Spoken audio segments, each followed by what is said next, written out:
He shall open and none shall shut. He shall shut and none shall open. Hello, everybody. This is Gilgamesh, and this is part 3 of Isaiah 22. Here we are going to talk about this third section here of this chapter, which started out as a Massah, a burden of the Valley of Vision. And in that, we talked about what appears to be two groups of people. One that were throwing parties on the rooftops and famously saying to eat and drink, for tomorrow we die. There was another group who were tearing down houses to build up the walls for defensive purposes, that were digging tunnels to bring in water supplies into the city, and were in every way preparing for the coming siege that would be threatened by the Assyrians. Then we talked about Shebna, who was building himself a grand tomb that Isaiah disapproved of and suggested that he would be ejected from his office. So now we're going to talk about another official, and this one is Eliakim, or in Hebrew, Eliakim, son of Hilkiah, and he's going to have a very different prophecy about him. This is a direct contrast to Shebna and the arrogance that he had. Personally, I can see some interesting parallels here to things such as the scapegoat ritual on Yom Kippur, where one goat is driven out of the temple into the wilderness and the other one becomes a sacrifice for Israel. This kind of dichotomy seems to be a common recurring theme in the Hebrew Bible. And it is possible that these two men that he chooses here are stand-ins for some larger symbol of some kind. But we have these, what appear to be two divergent responses to the coming attack of Assyria, one partying up and being somewhat fatalistic, represented by Shebna, who is carving himself out an elaborate tomb for after he is killed, and the other being very earnest in their preparations to meet the coming challenge that I think relate here to Eliakim. So we start here in verse 20. And it shall come to pass in that day, and I will call to my servant, to Eliakim the son of Hilkiah, and I will clothe him with your robe, and I will bind your sash on him, and your authority I will give into his hand, and he shall become a father to the inhabitants of Jerusalem and to the house of Judah. So very different than what was said of Shebna. In fact, we can assume that Shebna is the your referred to here with the your robe and your sash, that these are the vestments that had previously belonged to Shebna that will be given to this other servant of the king. And so we say here, I shall clothe him. This is an investiture of power, and this was often done metaphorically through clothing. That placing clothing upon a person was a symbol of their office and the power that they bore. And this picks up the negative garment metaphors that I suggested we had back in verses 17 and 18. So we're talking a lot about these robes of state, these vestures of authority. And we have two items of clothing here that are mentioned particularly. We have a robe and we have a sash. Well, the word for robe is katonet, and it's not entirely clear what type of clothing it is, but it is used in several interesting places. It is the clothing of skins that is created by God and mentioned in Genesis chapter 3, verse 21. It is also a term for the dress of the priests in Exodus, in Leviticus, the book of Ezra, and the book of Nehemiah. It is a priestly vestment. Interestingly, it is also used in its feminine form as an article of women's clothing in 2 Samuel 13:18, where it is specifically an item worn by the king's daughters, and also in the Song of Songs, where it is worn by the bride. It also happens to be the word for the amazing Technicolor Dreamcoat that was given to Joseph. On top of all of this, if that's not an interesting enough word, this actually, we believe, is the root word for the English word cotton, going from cotonet to cotton by way of Arabic. And also, dropping the first syllable of the word and coming in by way of Greek and Latin, we think it is also the root word for the word tunic. So both of those have Semitic roots, apparently. But yes, this was an interesting garment of some kind that seems to always signify authority. A king's daughter, Joseph as the chosen son, the priests that authorized to work in the temple, and also in some way the special status of Adam and Eve with these coats of skin given to them by God. And so this seems to be a special word for a special type of outfit, although we're not entirely clear what this was. Was it a kilt? Was it a robe? It's not entirely clear. Now, the other word here is sash, which is avnet.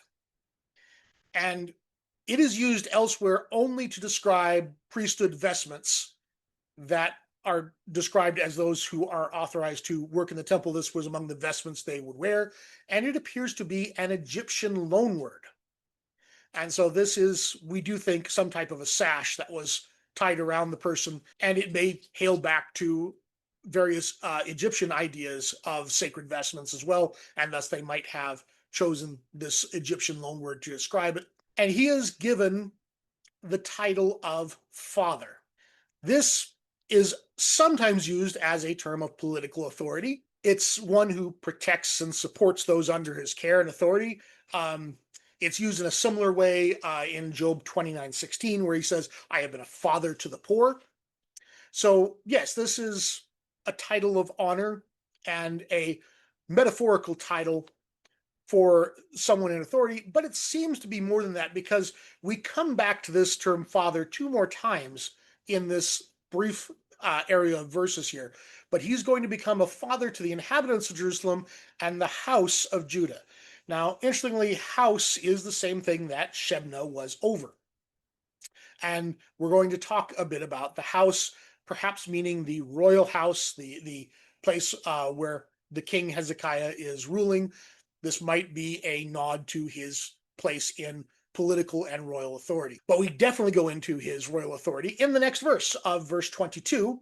So 22:22 here we have, and I will place on his shoulder the key of the house of David.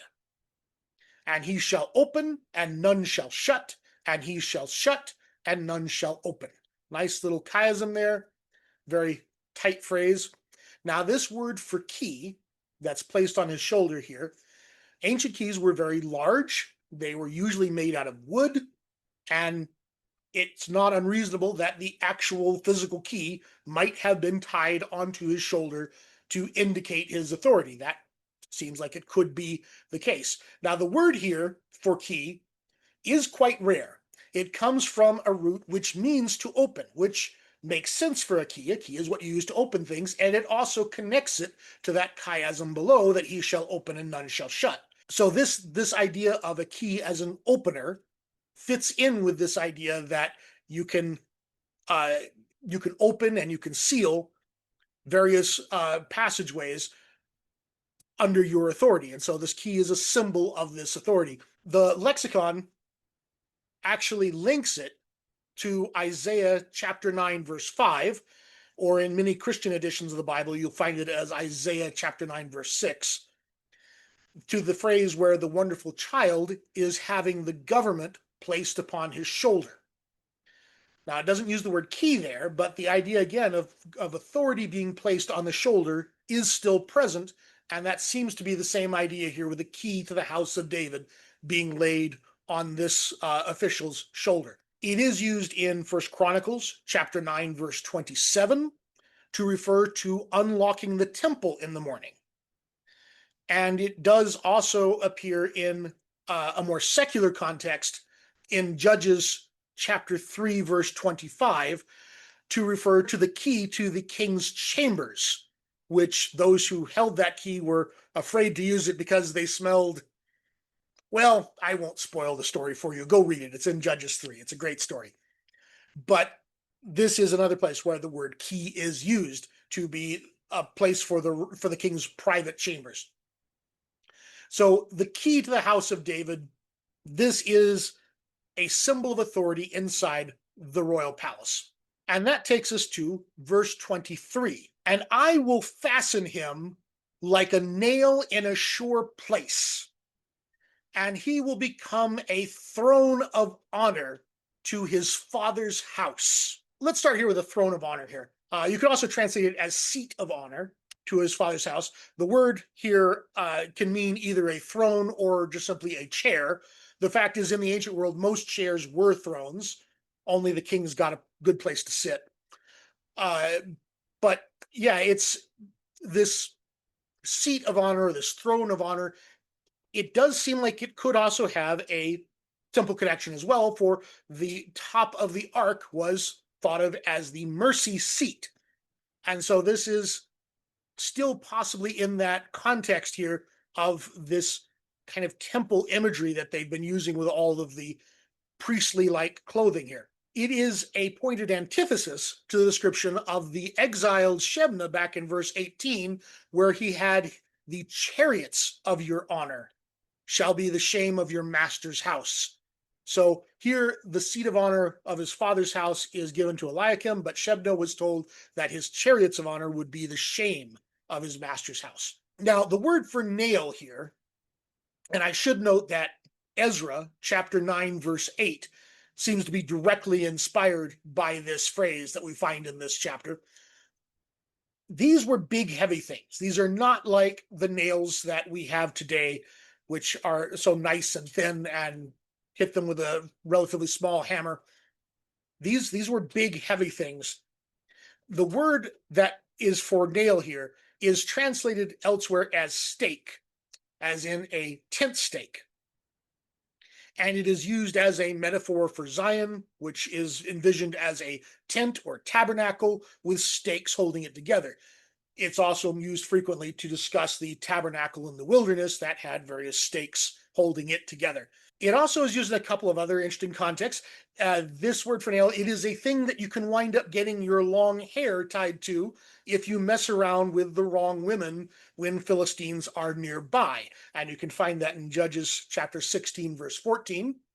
It is also a thing that you can get hammered through the side of your head if you take a nap in the wrong woman's tent.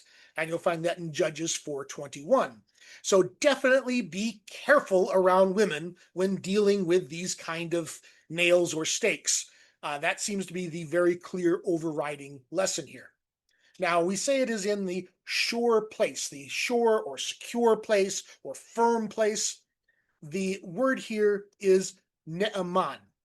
And this is the same root word from which we get our word amen. It means faithful, true, secure. And so this is a nail that is put in place, probably into like a clay wall, and it's going to be able to hold a lot on it. And so we're going to talk about what this nail is going to be able to support or hold. And that brings us to verse 24. And they will hang on him the whole honor of his father's house, the offspring and the issue, every small vessel, from the vessel of cups to all the jars. So this word here for, well, let's start with offspring and issue. The word here for offspring, it's used in Isaiah at least 7 times, and it only appears in Isaiah and Job. And it's another word that has this fun repeated syllable that Isaiah loves, which is tsetzai, and it means offspring as in children. Then it's followed by this other word meaning, we think, issue, but this word appears only here, and the only reason we are translating it as issue is because we know it is a synonym of the word for offspring. So really, the fact that it's used here in a way that suggests it's very likely a synonym is really the only way we know its meaning. Otherwise, we really don't know the meaning of the second word. I would also point out here that the word for offspring is a masculine plural, where the word for issue is a feminine plural. So he has this sort of masculine and feminine thing going as well with these two words, which is something that Isaiah also tends to do. So they're going to hang upon this nail the children, the offspring, and the issue. So we have this idea of fatherhood, and we have this idea of children. And they're all being brought together here, hanging on this nail. They're going to hang the glory of his father's house, and they're going to hang the offspring in the issue, which may be thought of as the glory, but they're all hanging here on this nail, this stake, this peg. And they're going to put on it all the vessels. Well, the word vessels, kind of a catch-all word. It can mean containers, which seems to be what's going on here because of the next line where it talks about from cups or possibly bowls to jars, which would be larger containers that contain like wine and other large containers of things, where bowls would be smaller units. But we have here the idea that hanging on this peg are all of these vessels, but the word vessels can also be translated as tools or even weapons. Anything which has sort of a utilitarian purpose would fit this word. And all of that's going to be hanging on this nail that hopefully is in a very secure spot. Now, the word for hang here is also one we should take a look at. This word is used really in some very specific contexts, particularly around execution or shaming someone who has been executed. Frequently, there is the phrase that they are going to hang someone upon a tree or upon a piece of wood. The word etz can mean either tree or wood to stake or piece of wood generally. It's used several times in this incident. It's possible that they actually mean impalement when they talk about this. There's a lot of possibilities here, but this does seem to be not just an ordinary word for hanging up something on a peg, but this seems to have this idea of impalement, punishment, even possibly capital punishment. And that's where this word for hanging happens. It was practiced by the Persians. It was mentioned in Deuteronomy and in Joshua. In Esther particularly, there is the threat that Haman is going to hang Mordecai on a stake using the same verb. So it is used frequently in this sense. And now the word honor, I should mention as well. The whole honor of his father's house. The word that's translated as honor actually has the root meaning of to be heavy. And this is, again, going to this idea that this stake is holding up a tremendous amount. All the weight of his father's house is on this one point. And why his father's house? That could be a reference to the king. We do mention his father, Hilkiah, in here particularly, although we have no idea who that is or why that would be referenced here. But we do have this idea that everything is hinging on this one person. He's been invested with authority through this special clothing he's been given. He is the linchpin here, if you will, of everything hanging on him. And that takes us to verse 25, which is an interesting little chiasm here that it ends with that is a bit baffling. In that day, declares the Lord of hosts, the nail that was fastened in a sure place will give way, and she will be cut down, and she will fall, and he will be cut off, the burden that was upon her, for the Lord has spoken. Okay, this is interesting. One of the first things that should jump out is the word burden here, which is our word masah. This is the same word that we had in verse 1 and also many other places in this section of Isaiah where it is sometimes translated as oracle. This is one of the few times in Isaiah where it does seem to refer to an actual physical burden rather than a prophetic message. This burden that was hanging on this nail is going to be cut down and cut off. Apparently, the image here is the weight on this nail will actually prove too much. Although it is striking here that it gives three verbs together. The first two are feminine, and the third one is masculine, which describes this burden, the masah, being cut off. Now, the word for nail is feminine, and the word for burden is masculine. And so we would assume that these verbs go with those relative nouns for their subject. So the first two are talking about that the nail will be cut down and the nail will fall. And the last one is that the burden will be cut off. But it is interesting that they seem to go together as a bit of a chiasm. But now, after all this talk of Eliakim being invested with power and everything hanging on him, we say he's going to fall.